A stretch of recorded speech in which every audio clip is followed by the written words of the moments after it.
Today I'm going to show you how I use snap caps or dummy rounds to practice a Type 2 malfunction clearance drill. I'm going to use A-Zoom snap caps in 9mm and a Glock 17. So what is a Type 2 malfunction?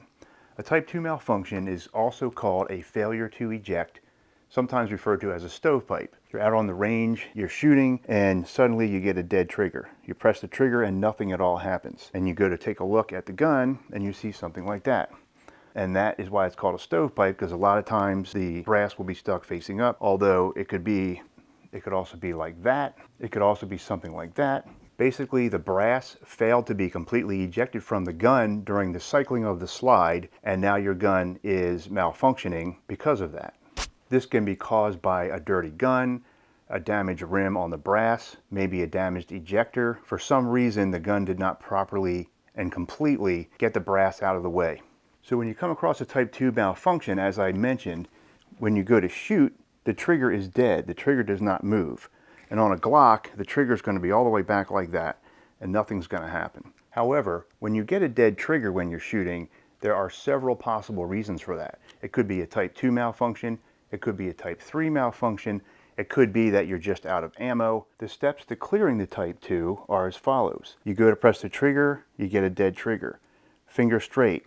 Take a quick look to see what's going on. With a Type 2, you'll see brass high in the ejection port. When you see that, you know it's a Type 2. So you keep the gun high, tap the magazine to make sure it's securely seated, briskly rack the slide, hands back on the gun, finger back on trigger, and decide if you need to shoot. And if not, finger straight, gun down to the ready.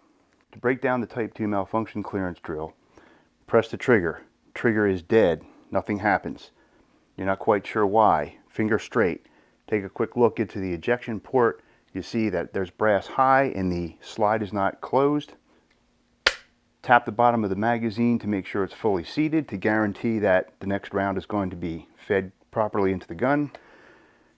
Grab the slide, rack and flip.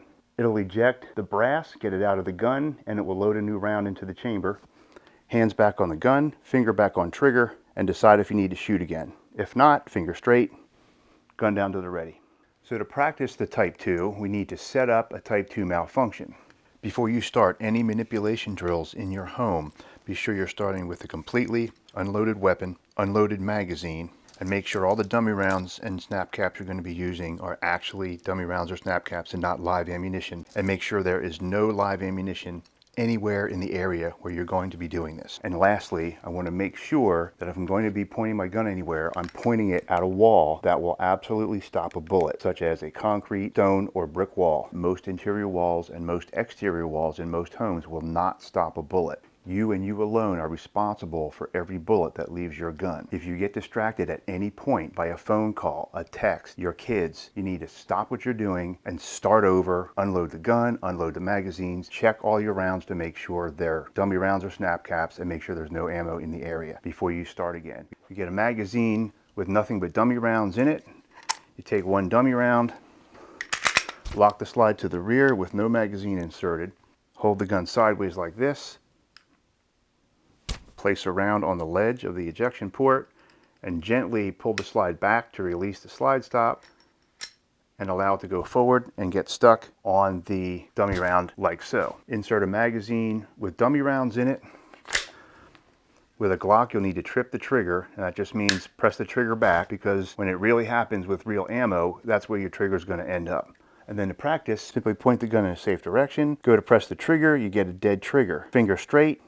Take a look in the ejection port, you see a Type 2, gun back on target, tap the magazine, rack and flip, hands back on the gun, finger back on the trigger, decide whether to shoot again or not. If not, finger straight, down to the ready. To do it again, remove the magazine, lock the slide to the rear while pulling out the round that you just loaded, and just repeat. That. Dummy rounds. Trip the trigger if it's a Glock. Not all guns need the trigger tripped, but you just want to get it to be a dead trigger. Gun on target, go to press the trigger, dead trigger, finger straight. Look in the ejection port, see what's going on. Gun back on target, tap the magazine, rack the slide, hands back on the gun, finger back on the trigger, and decide whether to shoot again or not. If not, finger straight, down to the ready, and then repeat. So that's it. If you found value in this video, please hit like below. Have fun practicing your Type 2 malfunction drills. And if you need dummy rounds, there's a link in the description. And thanks for watching.